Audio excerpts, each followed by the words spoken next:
Sakal Gunaadnavasya Vande Guru Sri Charanaravindan. Kṛṣṇa is known as Madan Mohan because he conquers the mind of Cupid. He is also known as Madan Mohan due to his bestowing favors upon the damsels of Vraja and accepting their devotional service. After conquering Cupid's pride, the Lord engages in the Ras dance as the new Cupid. He is also known as Madan Mohan because of his ability to conquer the minds of women with his 5 arrows of form, taste, smell, sound, and touch. The pearls of the necklace hanging on Kṛṣṇa's neck are as white as ducks, and the peacock feather decorating his head is colored like a rainbow. His yellow garment is like lightning in the sky, and Kṛṣṇa himself is like a newly arrived cloud. The gopis are like food grains in the field, and when the cloud pours rain on those grains, it appears that Kṛṣṇa is nourishing the hearts of the gopis by calling down his pastime rain of mercy. Indeed, ducks fly in the sky during the rainy season, and rainbows can also be seen at that time.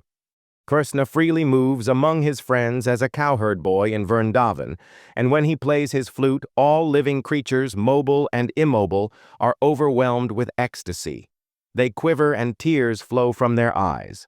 Kṛṣṇa's conjugal love is the summit of his various opulences.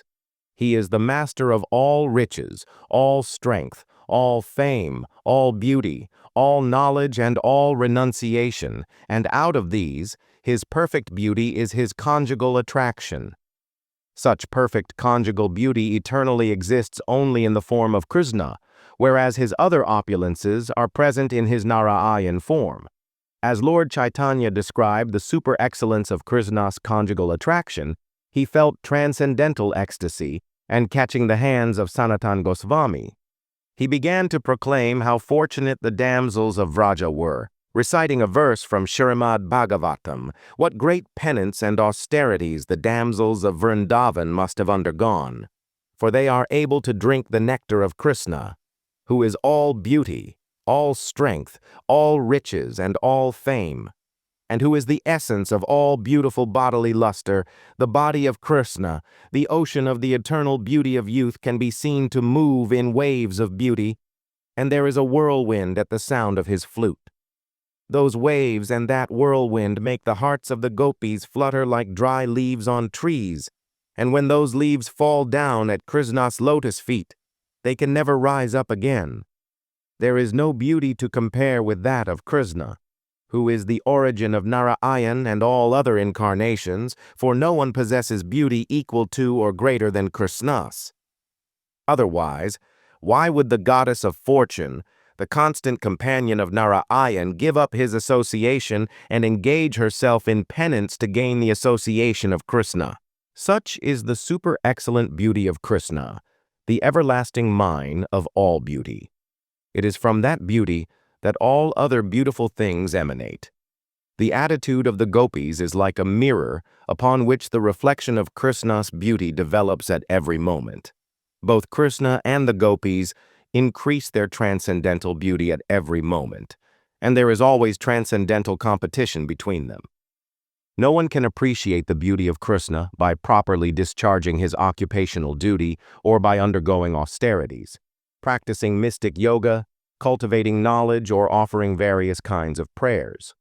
Only those who are on the transcendental platform of love of God, who engage in devotional service only out of love, can appreciate the transcendental beauty of Kṛṣṇa.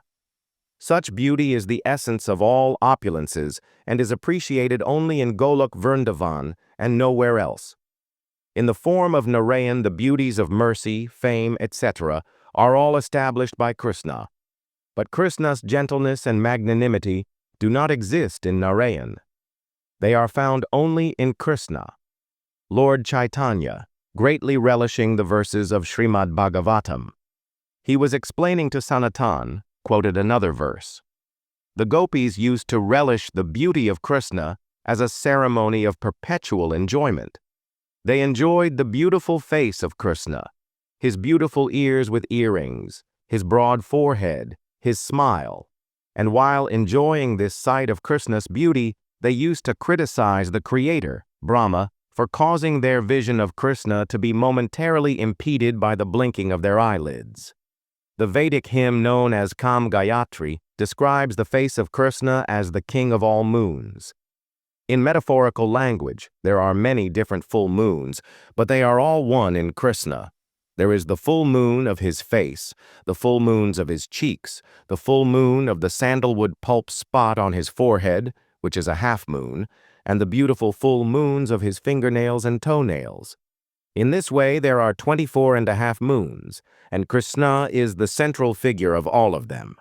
The dancing movement of Kṛṣṇa's earrings, eyes, and eyebrows is very attractive to the damsels of Vraja. Activities in devotional service increase the sense of devotional service. What else is there for two eyes to see beyond the face of Kṛṣṇa? Since one cannot sufficiently see Kṛṣṇa with only two eyes, one feels incapable and thus becomes bereaved. Such bereavement is slightly reduced when one criticizes the creative power of the Creator. The unsatiated seer of Kṛṣṇa's face thus laments, "I do not have thousands of eyes, but only two, and even these two eyes are disturbed by the movements of my eyelids." So it is to be understood that the creator of this body is not very intelligent. He is not conversant with the art of ecstasy, but is simply a prosaic creator. He does not know how to arrange things properly, so one can see only Kṛṣṇa. The gopis' minds are always engaged in relishing the sweetness of Kṛṣṇa's body. He is the ocean of beauty, and the luster of his body and the beauty of his face and smile are all attractive to the minds of the gopis. In the Kṛṣṇa Karnamrta, Kṛṣṇa's body, face, and smile have been described as sweet, sweeter, and sweetest. When there are three kinds of contamination in the bodily constitution, convulsions take place. Similarly, a perfect devotee of Kṛṣṇa experiences convulsions when he is overwhelmed by seeing the beauty of Kṛṣṇa's body, face, and smile. Before Kṛṣṇa's beauty, the devotee sometimes stays immersed in this ocean of transcendental convulsions without receiving treatment, just as a patient suffering ordinary convulsions may be prevented by a physician from receiving a drink of water for relief. The devotee increasingly feels the absence of Kṛṣṇa, for without him, one cannot drink the nectar of his beauty. When the transcendental sound of Kṛṣṇa's flute vibrates, the devotee's anxiety to hear that flute penetrates the covering of the material world and enters the spiritual sky, where the transcendental sound of the flute enters into the ears of the gopis and their followers. The sound of Kṛṣṇa's flute always resides within the ears of the gopis and increases their ecstasy. When they hear it, no other sound can enter their ears, and they are unable to reply properly to their family members' questions, for all these beautiful sounds are vibrating in their ears. Thus, Lord Chaitanya explained the transcendental constitution of Kṛṣṇa, his expansions, his bodily luster, and everything connected with him. In short, Lord Chaitanya explained Kṛṣṇa, the essence of everything, as he is,